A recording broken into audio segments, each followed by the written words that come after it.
मदरसों को सरकार ने हमेशा नजरअंदाज किया है, जबकि पिछड़े इलाकों में मदरसे गरीब छात्रों के लिए शिक्षा का सबसे बड़ा जरिया बनते हैं।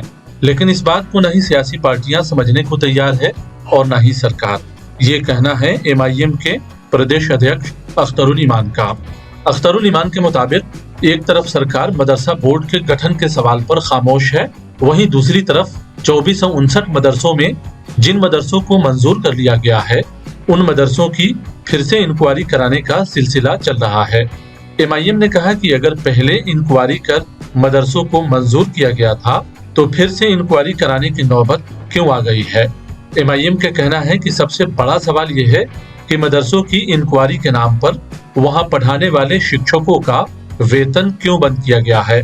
अख्तरुल ईमान का कहना है कि रमजान का पवित्र महीना शुरू होने वाला है और सरकार जानबूझकर मदरसों के मसले को उलझा रही है। अख्तरुल ईमान का कहना है कि सबसे ज्यादा मदरसे सीमांचल में हैं और वहां की हालत और भी खराब है। उनके मुताबिक मदरसों के शिक्षकों का वेतन के अलावा कोई दूसरा सहारा नहीं होता है। वेतन बंद हो जाने से शिक्षकों की मुश्किलें बढ़ गई है। एमआईएम ने कहा कि सरकार इस मामले में फिर से गौर करे और मदरसे के शिक्षकों का वेतन जल्द से जल्द जारी किया जाए। गौरतलब है कि 205 कैटेगरी और 609 कैटेगरी के मदरसे के शिक्षकों का वेतन बंद है।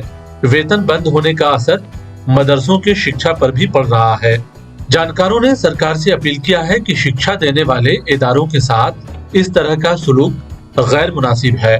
सरकार को इस बारे में फिर से गौर करना चाहिए। देखिए, मामला तो ये है कि आप किसी रिटायर्ड ऑफिसर को बना देते जो अब सरकार का अंग नहीं होकर आवाम के दरमियान का शख्स होता, आप उसको चेयरमैन बनाना चाहिए था। लेकिन इन्होंने फिर नौकरशाह को चेयरमैन बनाकर एक तरफ से पूरे तौर पर अपने मामले को काबू में रखने की कोशिश की है। और मसला ये है कि मदरसे की हालत दिन ब दिन ख़राब हुई है। टीचरों को वक्त पर तनख्वाह नहीं मिलना, स्कूल के साथ के बराबर नहीं मिलना, उनके पेंशन का एहतमाम अब तक न किया जाना, ये तो उनके देरीना मसाइल हैं।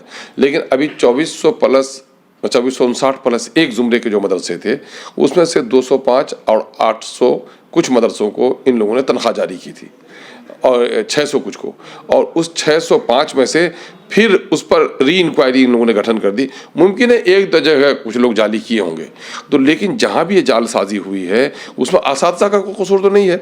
उसमें आपके बीओ ने, आपके डीओ ने रिपोर्ट लिखी है कि यहाँ मदरसा है, ज़मीन है, स्टाफ है, मकान है, इस मदरसे से दूसरे तालीमी इदारों की दूरी इतनी है, आबादी इतनी है, उसकी बुनियाद पर आपने उसको मंजूरी दी थी। तो अगर गलत रिपोर्ट जिन लोगों ने किया, ऐसे तमाम तर अफसर को लटकाइए आप। मदरसे की तनख्वाह क्यों रोके आप? मदरसे के बच्चों की तालीम क्यों मुतासिर कर रहे हैं आप? तो ये पूरे तौर पर हो रहा है। और आप जानते हैं क्या होता है कि कहा यह जाता है कि जब जब इस महकमे को पैसे की ज़रूरत पड़ती है, इनके अफसरों को इस तरह का ऑर्डर निकालते हैं और एक एक इंक्वायरी में 50,000 से लेकर लाख 1.5 लाख तक की वसूली होती है। लोग ये समझ रहे हैं कि भाई नौकरी मिली है, नौकरी चली जाएगी। जिन लोगों को अब तक तनख्वाहें जारी नहीं हुई है, वो समझ रहे हैं कि चलो भाई कुछ और दे देते हैं, ज़िंदगी बर्बाद हो रही है, शायद तनख्वाह मिल जाएगी। एक एक मदरसे की इन लोगों ने 3-3 बार इंक्वायरी की। 3 बार इंक्वायरी कराने की ज़रूरत क्यों पड़ी? अगर पहली इंक्वायरी गलत थी तो आप उस इंक्वायरी ऑफिसर पर क्या कार्रवाई आपने की, जिन लोगों ने गलत रिपोर्ट की, है ना? तो ये पूरे तौर पर ये परेशान किया जा रहा है। यानी कि बगुले को थाल में खीर देने वाली बात बोलते हैं। माइनॉरिटी के ऐलान करो और माइनॉरिटी का कहीं से अपलिफ्टमेंट होने भी मत दो। ये इस तरह की इनकी साजिश का हिस्सा है। अभी रमज़ान की आमद है, टीचर भूखे पड़े हैं और सीमांचल का मामला दोहरा है। एक तो इलाका बड़ा मफलूकुल हाल है और मदरसे की अच्छी खासी आबादी है और जो गरीब असातिज़ा हैं, सिवाय इसके अलावा कोई दूसरा उनका सहारा भी नहीं है। चूँकि मदरसे में बाली जो उलमा होते हैं, ये बेचारे कमज़ोर घरानों से ताल्लुक़ रखने वाले होते हैं। ज़मीन जायदाद बहुत कम इन लोगों की होती है। इनका बहुत बुरा हाल है।